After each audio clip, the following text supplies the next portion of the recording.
In a previous video, we talked about how you can influence the gender of the kid that you're going to get next, the kid that you're going to conceive. And I'm still getting questions. So I'm going to be comprehensive. It's going to be short and very comprehensive so that I clear most of the questions. So I'm going to add some more information so that it becomes more clear. Now, the method that we used is called Shetto's method. And this is based on the timings and also some other aspects that you're going to see. Now, there's several points that you need to understand before you then proceed. Now, the first one is males are usually faster.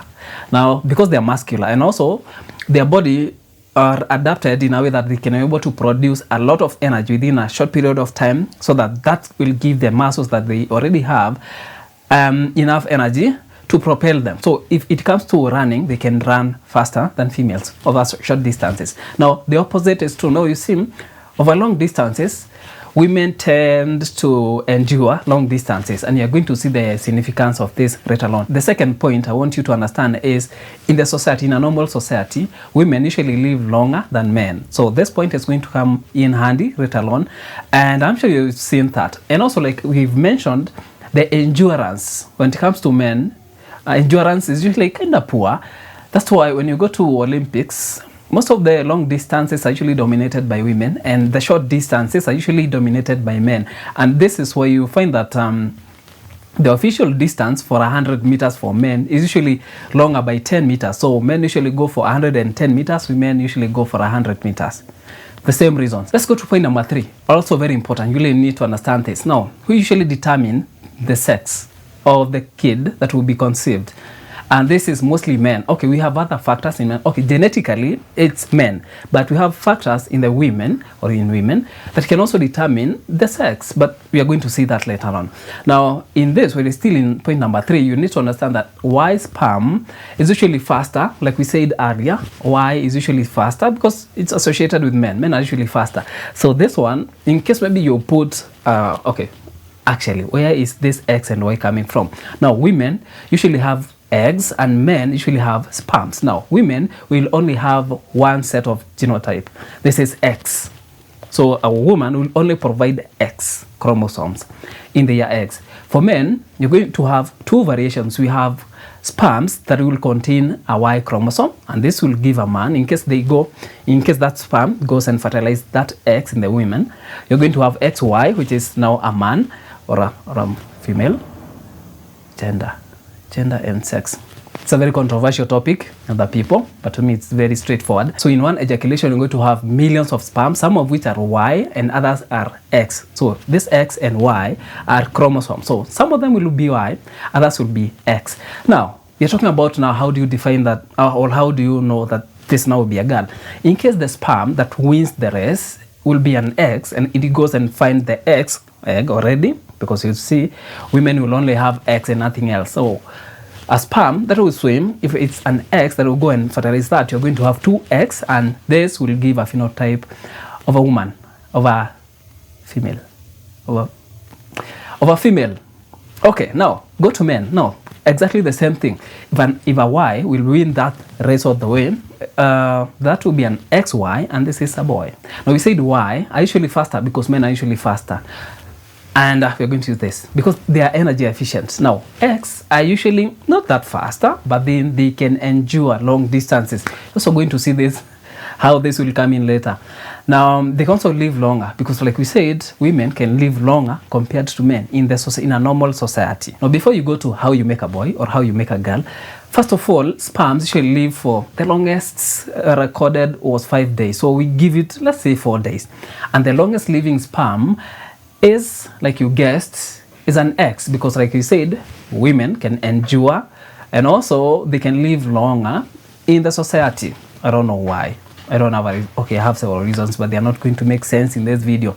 Now, the shorter living would be Y. We're going to give this 2 to 3 days. So you need to understand the longest living sperm will be 5 days. Now we are done with the theory. Let's go to the practicals. How do you make a boy? Now this one, you'll have to know exactly the ovulation days. Okay, in both, you definitely need to know when the ovulation is going to take place. Now for the boy, you have sex during the ovulation day. Now, We've seen the signs of ovulation. You can even test for ovulation. We have so many things. Now, what you need to do is to make sure that you avoid any sexual intercourse 5 days to ovulation. So you make sure that there's a gap, there's nothing going on. And then on the ovulation date, you're going to meet your partner and have unprotected sex. Now, that's where the points that we mentioned will come in. Now, who is faster? A man. So Y will be the first one to swim all the way up. Now, there's several things that you need to make to increase the chances of conceiving this boy. Now, the first one, like we said, sex on the ovulation date, and nothing 5 days going behind. Now, the second one is you need to make a deeper penetration, and this one is to reduce the distance for the men. Okay, that will be very advantageous to the men because they can be able to swim way faster. And also, foreplay is very important at this point because Y are usually very fragile and they can be affected by the acidity. So, if you need to make this successful, reduce the acidity, and this is helped by a good foreplay, and this one will help in producing the sexual fluids that will come in, okay, when the lady wets or when you have that fluid coming out of a man. So that is usually produced to neutralize any acidity. So that one will even give you more chances of the survival of the Y because it's very fragile. Now, if you have orgasm, the better, because this one will indicate that your body was so receptive to the activity and it prepared the way, so there's no acidity, the temperature was right. It means that now all the parameters for the survival of the Y was set right. So chances are usually very high this time. Now let's go to the girl. How do you make a girl? Now the first thing you have to understand is the point that we mentioned. They can endure time. So they can stay for a long period of time in the environment, okay, in the society. Women usually live longer. And also endurance. They can be able to endure.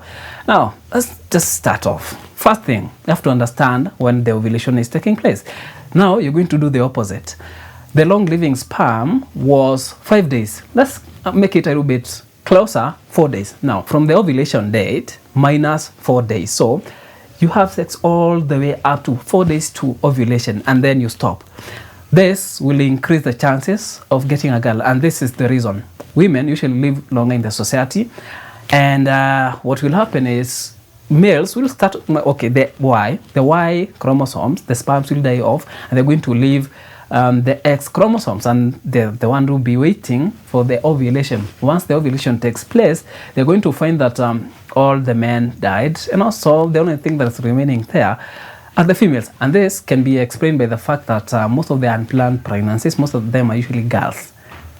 Yeah, if you got a boy, it means that you knew what you were doing. You went there because of the temperature, because of the mood, because of that distance, all those. So you'll find a very hard time convincing me that you got a boy unplanned. I don't know. Anyway, that's something else. And like we said, in boys, you need to make a deeper penetration to give them that advantage. For the girls, you don't need to do that. You just make it a shallow penetration because now you want to increase the distance. And this is where now the fragility of the Y will come in because of all the factors that will be along the vaginal. They might affect negatively the Y, and this will give the chance for an X to go through because they can do a lot. And also, like we said in a marathon, women can be able to run for long distances, meaning because of the long distance, you're going to find that the X will be the one that will endure all the way up to the end. So yeah, that's how you do that. But then I have a disclaimer. First one is you'll have to have a regular menses. It's so easy for you. If you have irregular menses, you really need to pinpoint exactly when you're getting your ovulation. We have several techniques you can use. You can Google them. We have even kits that can help in determining whether you're getting the ovulation. We have so many things. I've made a video on the science of ovulation. You can just go. Make sure you know the ovulation because we are relying mostly on this. Now we have a second one, which is we don't have enough scientific data to back this up. Yeah, it usually happens. We can even correlate. But then if we cannot be able to reproduce this beyond a reasonable doubt, I don't think there is so much scientific basis here. It will just remain to be a theory. Number 3, love the outcome. Whatever you're going to get, that's your kid. Give them love as if you are not even intending to make a girl and you got a boy this time.